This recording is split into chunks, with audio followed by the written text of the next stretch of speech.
Assalamualaikum warahmatullahi wabarakatuh. Syukur alhamdulillah kami haturkan kepada Ilahi Robbi yang telah memberikan nikmat-nikmatnya kepada kita semua, terutama nikmat iman dan nikmat dalam mendalami mutiara-mutiara ilmunya. Sholawat serta salam semoga tetap terhaturkan ke pangkuan sang utusan terakhir, lentera dunia, penerang jiwa, yakni Nabi besar Muhammad SAW.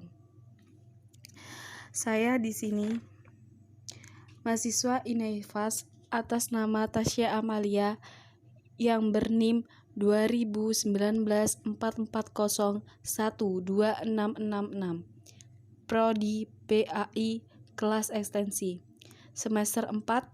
Di sini saya memenuhi tugas mata kuliah Usul Fikih yang berdosen pengampu Ahmad Zaid.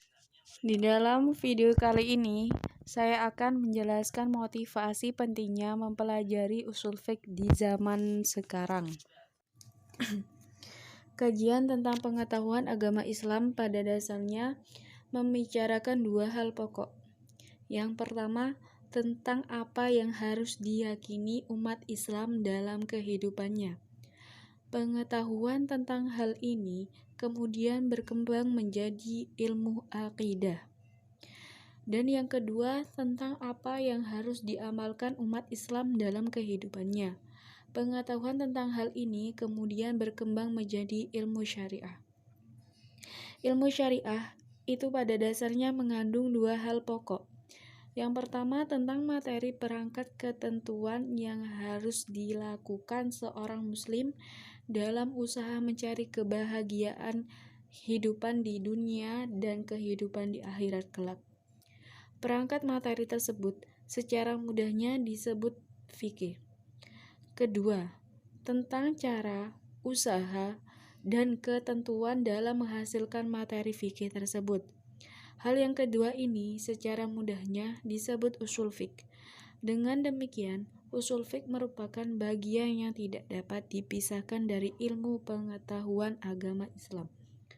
Usul fiqh dipelajari sejalan dengan mempelajari fikih dan diajarkan sejalan dengan pelajaran fikih. Disinilah ketelenturan fikih karena ia merupakan hasil dialog antara nas Al-Quran, ijtihad, dan objek hukum dengan segala formulasinya. Konsepsi dialogis demikian ini yang tampaknya mampu menjelaskan eksistensi fikih dalam seluruh aspek kehidupan. Nas-nas Al-Quran sangat terbatas dan turun dalam ruang dan waktu yang terbatas pula. Sementara aspek kehidupan manusia terus berkembang dan bercabang.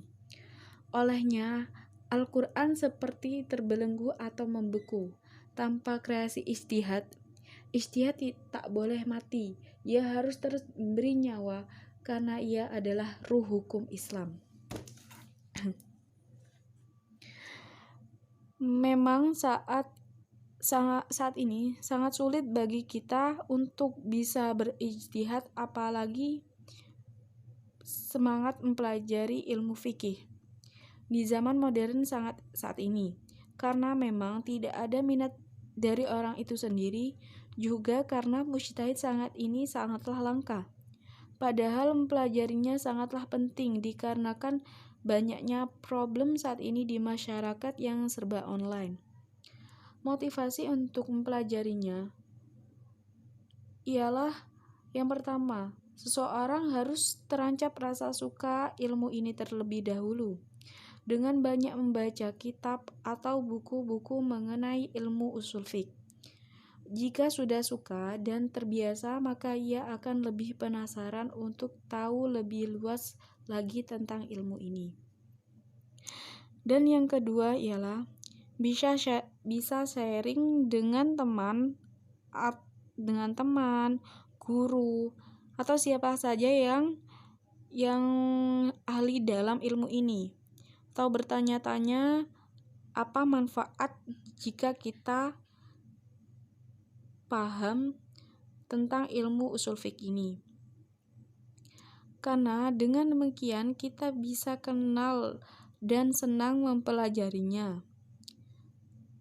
Yang ketiga yaitu untuk bisa memotivasi kita belajar ilmu usul fiqh, ialah kita hendaknya kritis dalam melihat sekitar kita.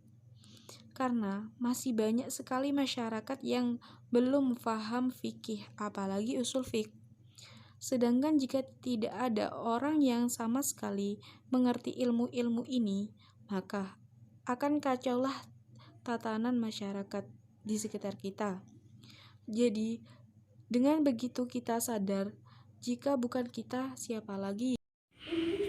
Saya rasa itu saja karena sebenarnya banyak sekali penjelasan tentang pentingnya belajar usul fiqh apalagi pada zaman sekarang. Mohon maaf karena banyak kesalahan dan kekurangan dalam video ini. Akhirul qauli, wassalamualaikum warahmatullahi wabarakatuh.